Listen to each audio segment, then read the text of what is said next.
Hi guys, എല്ലാവരും സുഖമായിട്ടിരിക്കുന്നു വിശ്വസിക്കുന്നു. ഇന്ന് ഞാൻ എൻ്റെ ഒരു വീക്ക്ലി റീസെറ്റ് വീഡിയോ ആയിട്ടാണ് വന്നിരിക്കുന്നത്. നമ്മളെല്ലാവരും ബിസി ആണല്ലോ അല്ലേ? ഇപ്പം എല്ലാവരും ഒരുവിധം എല്ലാവരും ജോലി ചെയ്യുന്ന ആൾക്കാരാണ്. അപ്പോൾ ഈ വീക്ക് ഡേയ്സിൽ നമുക്ക് ഇപ്പം ഇങ്ങനത്തെ ഈ റീഅറേഞ്ച്മെൻറ്റും റീസെറ്റും ഒന്നും നടക്കുന്ന കാര്യമല്ല. അപ്പോൾ എല്ലാവരും വീക്ക്ലി ആണ് ചെയ്യാറ്. ഞാനും അതേപോലെ തന്നെയാണ് ചെയ്യാറ്. ഞാൻ എന്തൊക്കെയാണ് ചെയ്യുന്നതെന്നാണ് ഇന്നത്തെ വീഡിയോ കേട്ടോ. അതിൻ്റെ അർത്ഥം ഞാൻ ഈ വീക്ക് ഡേയ്സിൽ പണിയൊന്നും എടുക്കുന്നില്ല എന്നുള്ളതല്ല.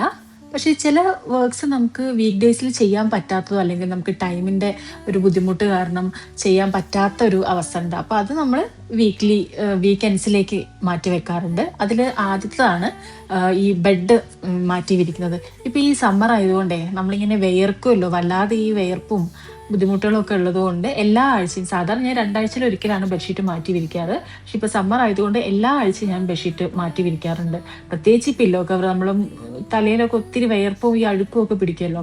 അപ്പോൾ പില്ലോ കവർ മാറ്റിയിട്ടില്ല എന്ന് വെച്ചാൽ പിന്നെ ഈ മുഖത്ത് ഈ പിമ്പിൾസും കാര്യങ്ങളൊക്കെ വന്ന് ആകെ ബുദ്ധിമുട്ടാവും. അപ്പോൾ പില്ലോ കവറും ബെഡ്ഷീറ്റും ഞാൻ എല്ലാ ആഴ്ചയും ഇതേപോലെ തന്നെ മാറ്റി വിരിക്കാറുണ്ട്. എൻ്റെയൊക്കെ ഈ ചെറുപ്പത്തിലെ മെഷീനൊന്നും ഇല്ലാത്ത കാലത്ത് ഈ ബെഡ്ഷീറ്റ് അലക്കുക എന്ന് പറയുന്നത് ഭയങ്കര ഒരു ടാസ്ക് തന്നെയായിരുന്നു. എന്താ വെച്ചാൽ നമ്മൾ കല്ലിലാണല്ലോ അലക്കുക. ഇപ്പോൾ പക്ഷേ എല്ലാം ഈസിയാണ്. ഈ ബെഡ്ഷീറ്റൊക്കെ വിരിച്ച് നല്ല ഒരു നീറ്റായിട്ട് ബെഡ് കാണുമ്പോൾ ഭയങ്കര സാറ്റിസ്ഫാക്ഷൻ ആണ്. നാട്ടിലാവുമ്പോഴേ നല്ല വെയിലത്ത് ഉണക്കിയിട്ടുള്ള ബെഡ്ഷീറ്റ് ആയിരിക്കുമല്ലോ ഉണ്ടാവുക. ഇവിടെ നമുക്ക് അങ്ങനെ ഈ ഷെയ്ഡിലാണ് ഉണക്കുന്നത്. നമുക്ക് ടെറസിൻ്റെ മുകളിലേക്കൊക്കെ ബുദ്ധിമുട്ടാണ് പോകാനും, പിന്നെ അവിടുത്തെ സ്പേസും കാര്യങ്ങളൊക്കെ ആയിട്ട്. അപ്പം അല്ലാതെ ഉള്ളിൽ തന്നെ ഇടുന്ന സമയത്ത്, സൺഷെയ്ഡിൻ്റെ ഇടയിൽ ഇടുന്ന സമയത്ത് നമുക്ക് പ്രോപ്പറായിട്ട് ആ വെയിൽ കിട്ടില്ല. ഈ ബെഡ്ഷീറ്റ് പുതിയ ബെഡ്ഷീറ്റ് ചിലപ്പം അമ്മ കഞ്ഞിൻ്റെ വെള്ളമൊക്കെ മുക്കാറുണ്ട് കോട്ടൺ ബെഡ്ഷീറ്റൊക്കെ ആകുമ്പം. അപ്പം അത് ആ കഞ്ഞിൻ്റെ വെള്ളം മുക്കി ആ വെയിലിൻ്റെ ചൂടത്ത് ഉണങ്ങിയ പുതിയ ബെഡ്ഷീറ്റിൽ കിടക്കാൻ തന്നെ എനിക്ക് ഭയങ്കര ഇഷ്ടമാണ്. ഒരു പ്രത്യേക സ്മെല്ലൊക്കെ ആയിരുന്നു കേട്ടോ ഉള്ളത്. ബെഡ്ഷീറ്റ് മാത്രമല്ല, ഞാൻ ഈ പുതപ്പും എല്ലാ ആഴ്ചയിലും അലക്കാറുണ്ട് കേട്ടോ. അലക്കുന്ന പണി നമ്മളതല്ലെങ്കിലും ഇത് അലക്കാൻ ഇടുക എന്നുള്ളത് ഒരു ടാസ്ക് തന്നെയാണ് കേട്ടോ. പിന്നെ അലക്കുന്നതിനെക്കാട്ടും പ്രശ്നം വരുന്നത് നമ്മൾ അത് എടുത്ത് ആറിടുക തോരയിടുക, എന്താ എല്ലാവരും പറയാന്ന് അറിയില്ല. ഞാൻ ഇവിടെ ആറിടുക എന്നാണ് ഞങ്ങൾ പറയാറ്. ആറിടുന്നതും പിന്നെ തുണി മടക്കി വെക്കുന്നതാണ് ഏറ്റവും വലിയ ടാസ്ക്. അതുകൊണ്ട് തന്നെ വീക്ക്ലി നമുക്കൊരു 2 or 3 തവണയൊക്കെ അലക്കൽ ഇതുപോലെ മെഷീനിലായാലും അലക്കൽ നടക്കാറുള്ളൂ. അതുകൊണ്ട് കൂടുതൽ തുണികൾ മോസ്റ്റ്ലി ഞാൻ ഈ വീക്കെൻഡ്സ് തന്നെയാണ് അലക്കാറ്. ഇതാണ് ഞങ്ങളുടെ ഫ്ലാറ്റിൻ്റെ മുന്നിലുള്ള റോഡ്. ഒരു സൂപ്പർ മാർക്കറ്റ് ഇവിടെ ഉള്ളതുകൊണ്ട് എപ്പോഴും ഈ വാഹനങ്ങൾ അങ്ങോട്ടും ഇങ്ങോട്ടും പോട്ടോ. അതുകൊണ്ട് ഭയങ്കര പൊടിയാണ്. ഞാനിപ്പോൾ ഈ വൃത്തിയാക്കിയിട്ട് ഒരു 3-4 ദിവസം കഴിഞ്ഞിട്ട് അവിടെ തന്നെ തൊട്ട് നോക്കിയാൽ അവിടെ പൊടി ഉണ്ടാവും. അതുകൊണ്ട് തന്നെ ഈ കഴുകലും തുടയ്ക്കലും ഒക്കെ നമ്മൾ ഈ ആഴ്ചയിൽ ഒരിക്കലും അത് മുടങ്ങാതെ ചെയ്തിട്ടില്ലെങ്കിൽ വീട് മൊത്തം ഇങ്ങനെ ഈ പൊടിയൊക്കെ ആയിട്ട് വൃത്തികേടാവും.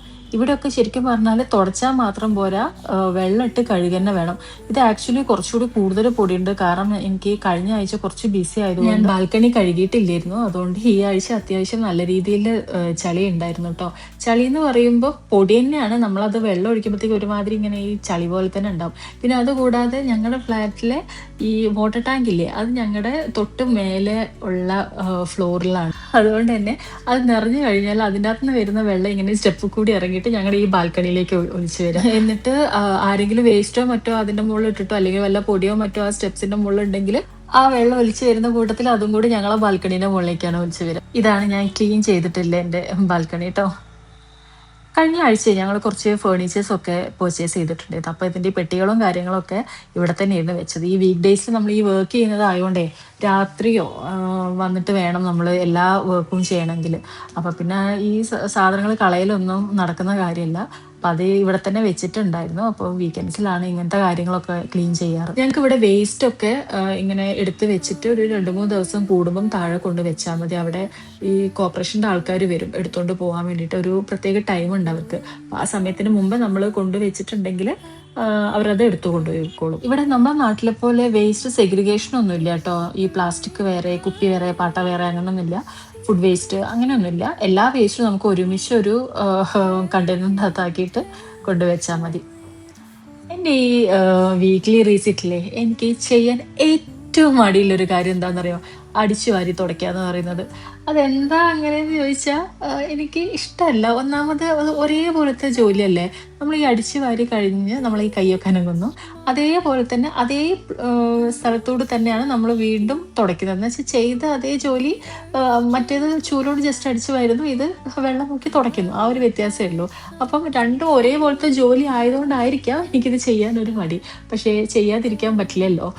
ഞാൻ പറഞ്ഞല്ലോ, ഇവിടെ പൊടി ആയതുകൊണ്ട് ആഴ്ചയിൽ ശരിക്കും പറഞ്ഞാൽ ഇവിടെ ഡെയിലി തുടച്ചാൽ അത്രയും നല്ലത്. പക്ഷെ നമുക്ക് ഡെയിലി തുടയ്ക്കലൊന്നും നടക്കില്ല. ഡെയിലി പോയിട്ട് ഓൾട്ടർനേറ്റീവ് ഡേയ്സിൽ പോലും നമുക്ക് തുടയ്ക്കുക എന്ന് പറയുന്നത് പോസിബിൾ ആയിട്ടുള്ളൊരു കാര്യമില്ല. അതുകൊണ്ട് ആഴ്ചയിൽ ഒരിക്കലും എന്തായാലും തുടയ്ക്കാറുണ്ട്. തുടച്ചിട്ടില്ല എന്നുവെച്ചാൽ കാലിലൊക്കെ ഇങ്ങനെ നമുക്ക് ഒരുമാതിരി ഒട്ടും. ശരിക്കും കാലിൻ്റെ അടിയിലൊക്കെ ഈ ചളി പോലെ ഉണ്ടാവും. നമ്മൾ ഈ വീക്ക്ലി വൺസെങ്കിലും തുടച്ചിട്ടില്ല വെച്ചാൽ. പിന്നെ ഞങ്ങളുടെ ഈ റൂമൊക്കെ അത്യാവശ്യം സ്പേഷ്യസ് ആണ്. ഫേർണിച്ചേഴ്സ് ഇട്ടിട്ടും അത്യാവശ്യം സ്ഥലം ഉണ്ടാവും. അതുകൊണ്ട് നീട്ടി വലിച്ച് ഇങ്ങനെ തുടയ്ക്കേണ്ടി വരും. ശരിക്കും പറഞ്ഞാൽ അധികം സ്പേസ് ഇല്ലാത്ത കേട്ടോ നല്ലത്. നമുക്ക് എന്നാൽ അത്രയും ജോലി കുറഞ്ഞു കിട്ടുമല്ലോ. അടുത്തത് ഞാൻ ചെയ്യുന്നത് എൻ്റെ ഹെയർ കെയർ ആണ്. അത് എല്ലാ ആഴ്ചയും ഞാൻ ചെയ്യാറുണ്ട്. ഓയിൽ മസാജ് തന്നെയാണ് മെയിനായിട്ട് ചെയ്യുന്നത്. ഇങ്ങനത്തെ ഒരു ബോട്ടിൽ, ഇതിൻ്റെ അകത്ത് നമുക്ക് ഇങ്ങനെ ആ ഒരു ബ്രഷ് പോലത്തെ കണ്ടില്ല, അതിന് ഹോൾസ് ഉണ്ട്. അപ്പം എണ്ണ അതിൻ്റെ അകത്ത് ഒഴിച്ചിട്ട് ഇങ്ങനെ അപ്ലൈ ചെയ്യുക. അങ്ങനെ ആകുമ്പോൾ സ്കാൽപ്പിൻ്റെ എല്ലാ ഭാഗത്തേക്കും എണ്ണ സ്പ്രെഡ് ചെയ്യും. കൈകൊണ്ട് ഇങ്ങനെ തേക്കുകയാണെങ്കിൽ നമുക്ക് എല്ലാ സ്ഥലത്തേക്കും ആവില്ല എന്ന് എനിക്കിങ്ങനെ തോന്നി. ഇതാകുമ്പോൾ കുറച്ചുകൂടി എളുപ്പമാണ്. നന്നായിട്ട് മസാജ് ചെയ്യാറുണ്ട്. മാസത്തിലൊരിക്കലും എന്തെങ്കിലും ഹെയർ പാക്കും ഇട്ട് വെക്കും. കുറച്ച് ഞാൻ ഇങ്ങനെ കെട്ടി വെച്ചിട്ട് ഒരു 1/2 hour 45 minutes ഒക്കെ ഇങ്ങനെ ഒന്ന് എണ്ണ പിടിപ്പിക്കും കേട്ടോ. എന്നിട്ടാണ് കുളിക്കാൻ കയറാറ്. നമ്മൾ ഈ ജോലിയൊക്കെ കഴിഞ്ഞ് നമ്മൾ ഒന്ന് കുളിച്ച് ഫ്രഷായി വരുമ്പോൾ വല്ലാത്തൊരു സാറ്റിസ്ഫാക്ഷൻ, ഒരു പ്രത്യേക ഒരു ആനന്ദമൊക്കെ ആയിട്ടോ ഉണ്ടാവാറ്. പിന്നെ ഞാൻ എൻ്റെ ഈ പൂജ ഏരിയ ഒന്ന് ക്ലീൻ ചെയ്യാറുണ്ട്. എല്ലാ ആഴ്ചയിലും ഞാൻ ചെയ്യും കേട്ടോ. ഡെയിലി വിളക്ക് തുടയ്ക്കുക, അല്ലാത്ത കാര്യങ്ങളൊക്കെ ഈ വീക്ക്ലി വൺസ് ആണ് ചെയ്യാറ്. ശരിക്കും പറഞ്ഞാൽ വീട്ടിൽ നമുക്ക് ഏറ്റവും വൃത്തി ഉണ്ടാവേണ്ട ഒരു ഏരിയ എന്ന് പറയുന്നത് കിച്ചണാണ്. അത് കഴിഞ്ഞാൽ പിന്നെ പൂജാമുറിയാണെന്നാണ് എൻ്റെ ഒരു വിശ്വാസം. കാരണം നമ്മൾ പ്രാർത്ഥിക്കുന്നതും നമ്മൾ ആകെ മനസ്സിനൊക്കെ റിഫ്രഷ്ഡ് ആവുന്ന ഒരു സ്ഥലം പൂജാമുറിയാണല്ലോ. മുറിയായിട്ടൊന്നുമില്ല, ചെറിയ ഏരിയ ആണ്. പക്ഷെ എന്നാലും അത് വൃത്തിയാക്കി സൂക്ഷിക്കുക എന്നുള്ളത് ഞാൻ എപ്പോഴും അത് ഉറപ്പ് വരുത്താറുണ്ട്. ഒന്നാമത് നമ്മൾ ഈ പൂജ ഏരിയ എന്ന് പറയുമ്പോൾ അവിടെ ഈ പുക ഉണ്ടാവും, പിന്നെ ഈ എണ്ണ അങ്ങനത്തെ കാര്യങ്ങളൊക്കെ ഇല്ല. അപ്പോൾ വൃത്തിയേടാവാൻ എളുപ്പമുള്ളൊരു ഏരിയ ആണ്.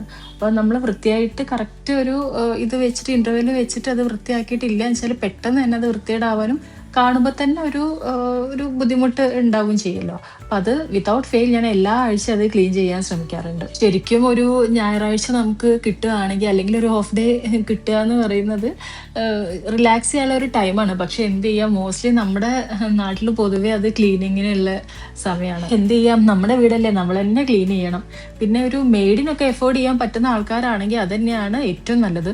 കാരണം ഈ വീക്കെൻഡ്സിൽ ശരിക്കും നമ്മൾ ഓഫ് ഡേ എന്ന് പറയുമ്പോൾ നമുക്കൊരു റെസ്റ്റ് എടുക്കേണ്ട, റിലാക്സ് ചെയ്യേണ്ട ഒരു ടൈമാണ്.